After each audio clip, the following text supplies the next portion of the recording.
right, so how I got to this hospital is the police department. When you get brought to this hospital through the police department, you're required to stay. I was cleaning the house and my neighbor was upset about it, so he started hitting me over cleaning, and so I pulled a knife on him. And I had to call the police department to get him to leave my stuff and me alone. But when the police department came, they automatically profiled me. And because I'm American, I had been giving them information about murder cases, the cases attached to my stalkers, for 2 years. So they were kind of like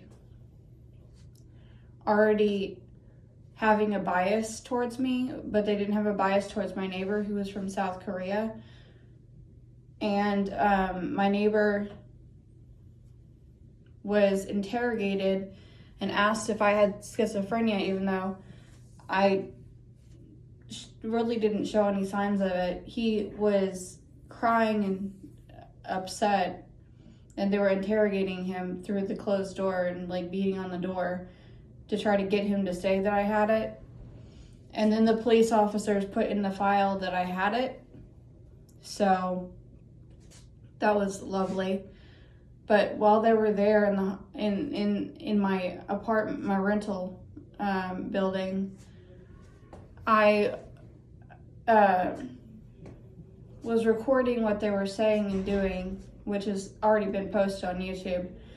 That, by the way, is a very rare video, because as soon as you have something that happens in Montreal, they automatically shut it down really quickly. They don't allow very much freedom of speech. It's a socialist country, not a capitalist country. So anything on YouTube that's been recorded,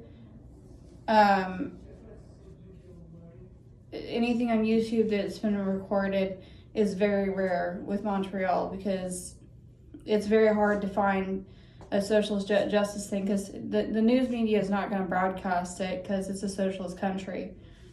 A capitalist country is individualistic, and there's you see more petitioning and protesting, peaceful protesting in the streets like America. But in Canada, if anybody protests, they bring in the cops immediately and they arrest them, like all of them. So, because this is seen as an act of terrorism. So, the videos that I've been posting are actually very, very rare. But I was recording, and they didn't like that very much because they're not used to that. And they tried to steal my cell phone, so I bit one of the officers who was trying to steal my cell phone from me. So another officer retaliated, and the bald-headed one that was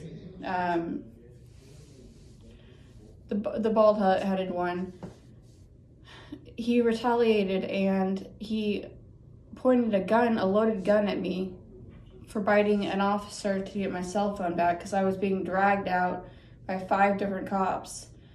And he said, since you like guns so much, he said he.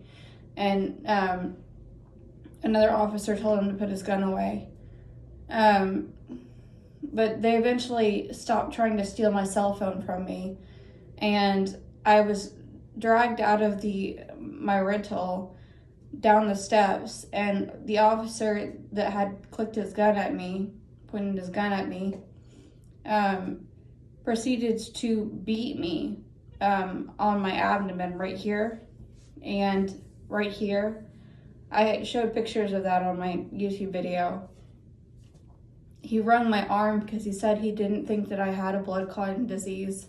He said he thought that I was making it up, and that I was a schizophrenic. I was just making it up. And I got dragged down the steps and tied with hand ties to a stretcher because I had refused to go with them. I wasn't being violent or anything, but they still decided to take me anyway.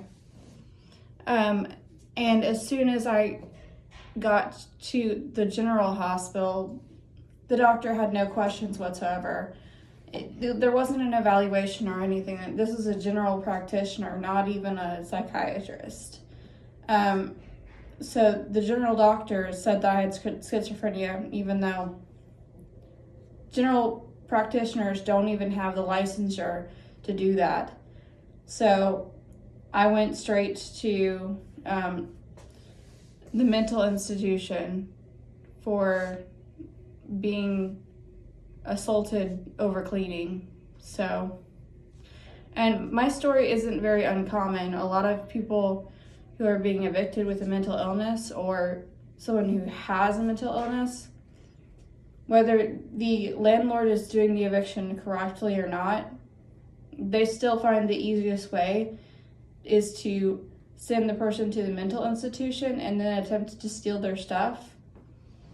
And a lot of people end up losing a lot of their property, which is really, really not funny.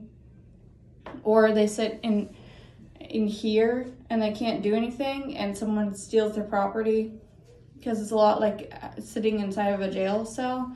You can't go outside unless you have permission. So people end up losing their property, they lose their jobs here. It's just a huge human rights violation. That I'm not talking about the mental illness part or the law of the land that says everybody has the right to their health care, which is the reason why they are allowed to do this so often, put people in here so often. I'm really talking about the fact that people on the outside abuse the law to get free stuff and to get paid when they don't even deserve to be paid. When I know that sounds terrible, but like, if you're having a dispute with your landlord and your landlord's already in the process of evicting you, he probably doesn't deserve to be paid extra for you not being there, especially since we already knew you were there. But oh right, they will take you to court while you are inside of the hospital. So you'll have to pay the amount that you were in the hospital for, even though you're not even in your rental, and you don't have the opportunity to contact a lawyer to dispute how much you actually owe to make it more fair for you, because they just take you to court instantaneously and you're not even there present because you are required to be in the hospital and you're not allowed to leave.